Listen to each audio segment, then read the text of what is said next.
Dalam kesempatan kali ini, saya ingin memberikan dua informasi. Informasi yang pertama itu tentang komponen bantuan PKH, berapa besarannya per kategori. Yang kedua itu terkait dengan apakah PBI itu bisa diambil atau mungkin tidak bantuannya.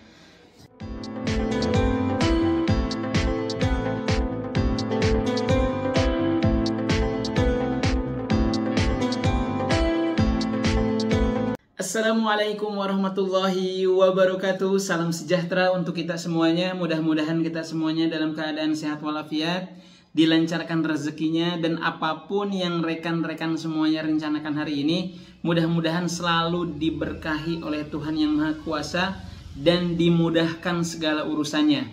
Baik rekan-rekan semuanya, ketemu lagi dengan saya Firdi di channel Kang Firdi Official yang selalu memberikan informasi dan aksi tentunya ya. Dalam kesempatan kali ini, saya ingin memberikan informasi terkait dengan dua hal. Yang pertama itu adalah terkait dengan komponen PKH, bantuannya berapa kira-kira per komponen tersebut atau mungkin per kategori tersebut. Karena di PKH itu ada 7 kategori, dan berapa sajakah yang terbesar dalam satu keluarga itu mendapatkan bantuannya. Terus informasi yang kedua itu terkait dengan apakah atau mungkin benarkah KIS PBI JK itu bisa dicairkan? Karena memang ada pertanyaan yang ketika para KPM semuanya itu melihat di aplikasi Cek Bansos, ternyata mereka mendapatkan bantuan PBI atau mungkin PBI JK pada periode bulan Juli. Nah, itu juga apakah bantuan tersebut itu bisa dicairkan atau mungkin tidak. Nah, simak penjelasannya hanya di channel Kang Firdi Official. Tapi sebelum saya jelaskan terkait dengan dua hal tersebut, alangkah lebih bijaknya, alangkah lebih baiknya, yuk kita sama-sama untuk komen, like, dan subscribe. Karena subscribe itu gratis ya rekan-rekan semuanya. Oke, terima kasih yang sudah komen, yang sudah like, dan sudah subscribe ya. Itu yang pertama, saya akan menjelaskan terkait dengan kategori yang ada di PKH, bantuannya berapa saja, dan yang paling besar itu kira-kira berapa untuk mendapatkan bantuan PKH tersebut. Yang pertama, kategori anak SD. Kategori SD itu adalah kategori yang paling terkecil ya, bantuan terkecil gitu. Nah, biasanya kategori SD itu atau mungkin kategori anak sekolah itu maksimal itu ada 3 ya, maksimal itu 3 yang sekolah itu akan mendapatkan secara keseluruhan dikali 3 saja gitu. Contoh, anak SD itu bantuannya itu sebesar 225.000 per 3 bulan. Nah, kalau yang memiliki anak SD, jadi anak SD itu bantuannya itu 225.000 per 3 bulan. Apabila cairnya itu melalui kantor pos, yang dulunya kantor pos, walaupun nanti juga akan kembali kepada KKS atau mungkin Bank Himbara. Nah, kalau per 2 bulan itu sebesar Rp150.000. Jadi cairnya itu bukan setiap bulan, akan tetapi ada yang per 2 bulan, ada yang per 3 bulan. Nah, kalau nanti mungkin sudah kembali kepada KKS semuanya, sudah kembali kepada bank semuanya yang tidak menggunakan kantor pos lagi untuk salurnya, berarti kemungkinan besar ke depannya bisa per 2 bulan serentak secara keseluruhan. Nah, itu untuk anak SD. Kalau per 2 bulan itu 150.000, yang kalau per 3 bulan itu 225.000. Sekarang anak SMP itu per 2 bulan itu 250.000. Kalau yang menggunakan kantor pos yang sebelumnya, berarti per 3 bulan itu 375.000. Nah, sedangkan yang anak SMA per 3 bulan itu 500.000, atau mungkin per 2 bulan yang menggunakan KKS itu 333.333 rupiah. Nah, itu ada embel-embelnya yang tidak bisa diambil ya, harus digenapi dalam 1 tahun. Nah, itu kategori atau mungkin komponen pendidikan atau kategori anak SD, SMP, SMA. Nah, sekarang balita dan ibu hamil. Balita bantuannya itu Rp750.000 per 3 bulan atau Rp500.000 per 2 bulan. Sedangkan bantuan yang ibu hamil sama dengan bantuan balita, yaitu Rp500.000 per 2 bulan dan Rp750.000 per 3 bulan. Akan tetapi ketentuan dalam kategori ibu hamil dan balita itu maksimal kehamilan kedua dan maksimal anak balita kedua. Apabila kehamilan ketiga atau mungkin balita yang balita yang ketiga, anak ketiga, maka bantuan tersebut itu tidak mendapatkan bantuan. Artinya tidak cair ya itu. Jadi yang diberikan bantuan oleh pemerintah melalui program Keluarga Harapan itu hanya di anak kedua, maksimal anak kedua saja, dan kehamilan kedua saja. Kehamilan ketiga, kehamilan keempat, atau mungkin anak ketiga, anak keempat itu tidak mendapatkan bantuan balitanya. Akan tetapi kalau sudah nanti masuk ke sekolah jenjang SD itu, maka akan dihitung juga gitu bantuan SD-nya. Hanya balita dan ibu hamil saja. Terus yang selanjutnya itu adalah lansia dan disabilitas. Nah, lansia dan disabilitas juga per 3 bulannya Rp600.000 gitu. Sama lansia, terus disabilitas juga sama Rp600.000. Apabila per 2 bulannya itu Rp400.000.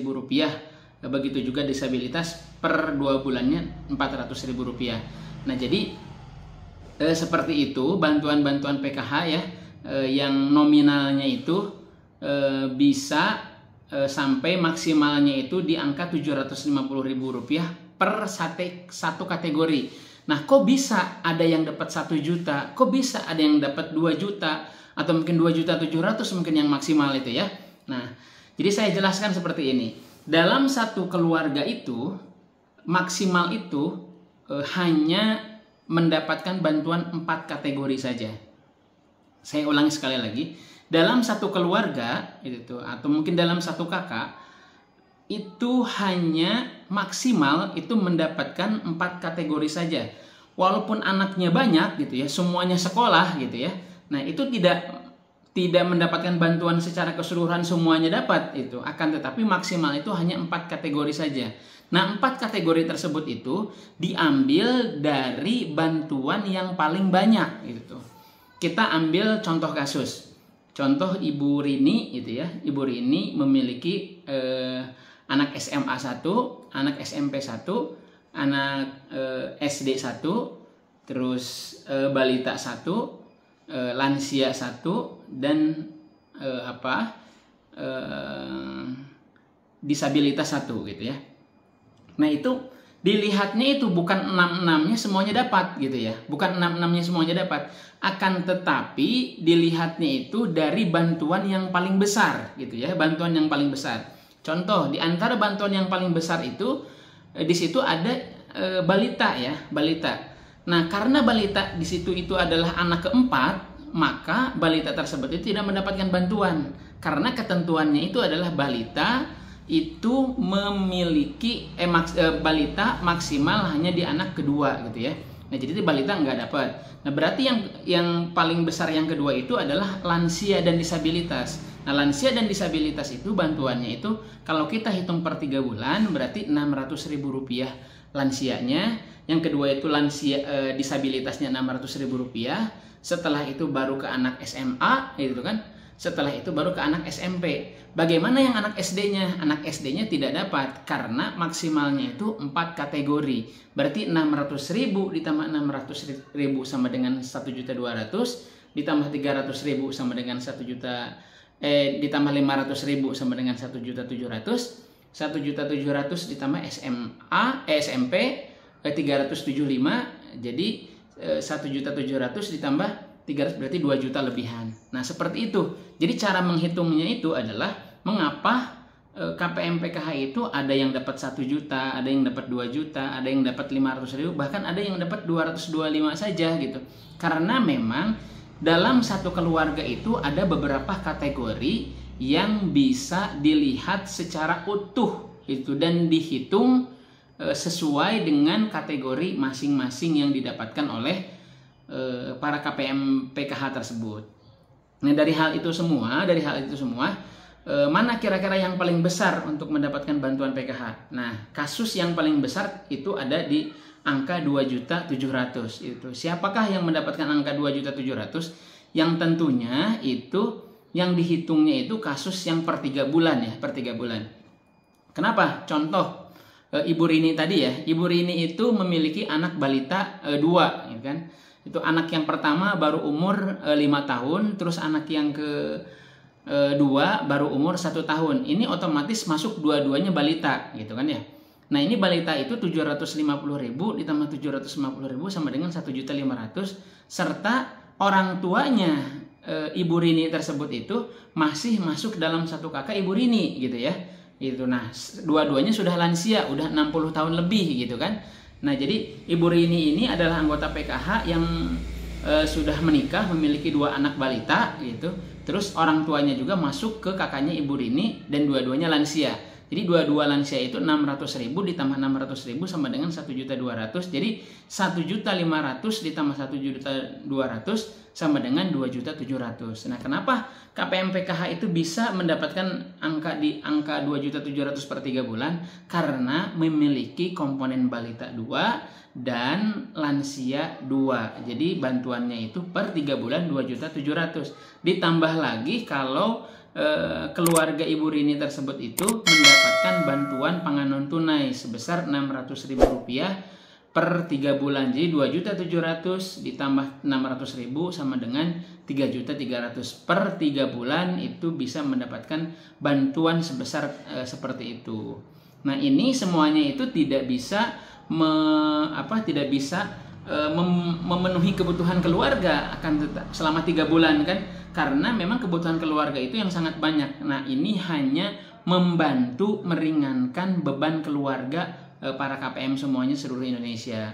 Jadi perhitungannya seperti itu. Ketentuan dasarnya itu adalah satu keluarga itu hanya 4 kategori saja yang diberikan bantuan, diambil dari bantuan yang paling besar, dari balita dulu yang paling dihitung itu gitu ya. Setelah itu baru ke komponen yang lainnya, atau mungkin ke kategori-kategori yang lainnya. Terus yang kedua itu adalah terkait dengan PBI-JK. Apakah PBI-JK itu